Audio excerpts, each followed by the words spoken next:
Look at our next concept is for class 8 lesson 2. Name of the lesson is friction.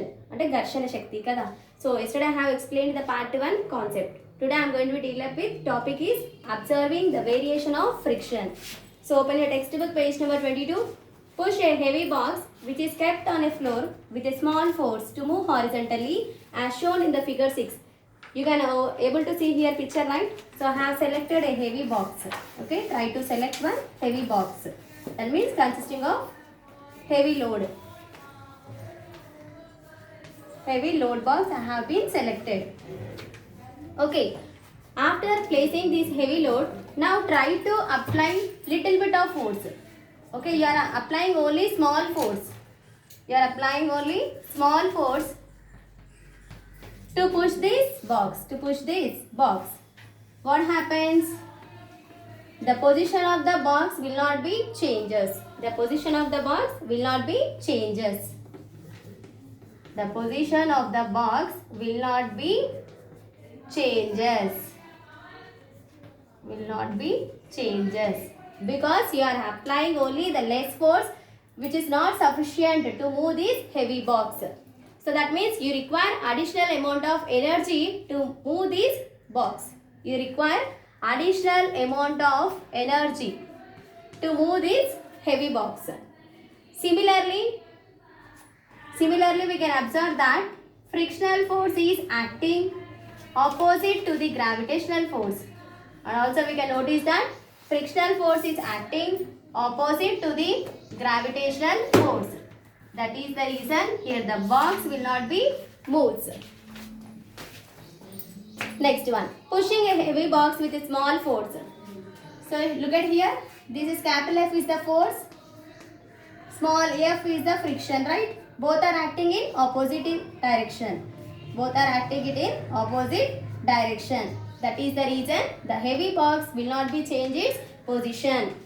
Now gradually increase the applied force. The box still does not move because the frictional force also increases. Again for the second case, you are applying even more force to this box. You wanted to change this position of the box, but the position of the heavy box will not be changes. Will not be changes.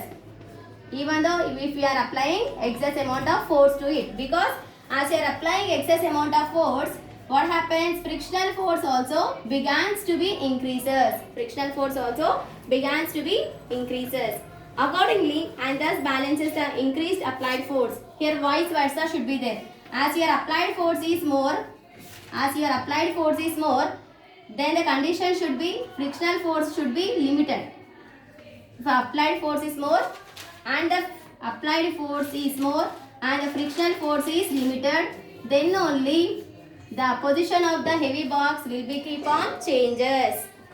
Pushing a heavy box with increasing force. So once again he is trying to push this heavy box with additional amount of energy. Okay, now in the first case he is unable to change its position, but in the second case he applied little bit, but in the third case eventually he is applying more amount of energy to push this box.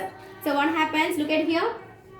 But there is a limit to this static friction. As you keep on increasing the applied force, at some point the box starts moving. That is why when the applied force is more than the limit of the static friction, the body starts to be moved. So these conditions it should be open.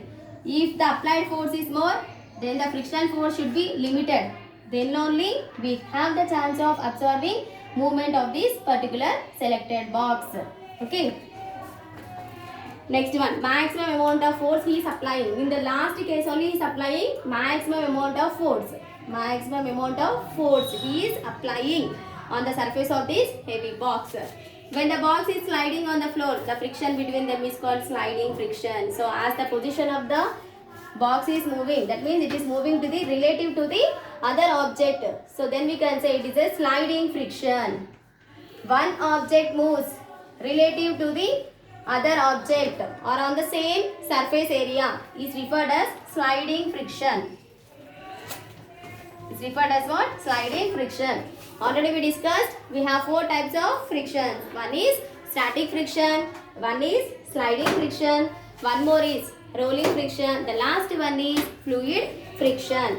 When the box is sliding on the floor, the friction existing between them is referred as sliding friction. Sliding friction. Okay.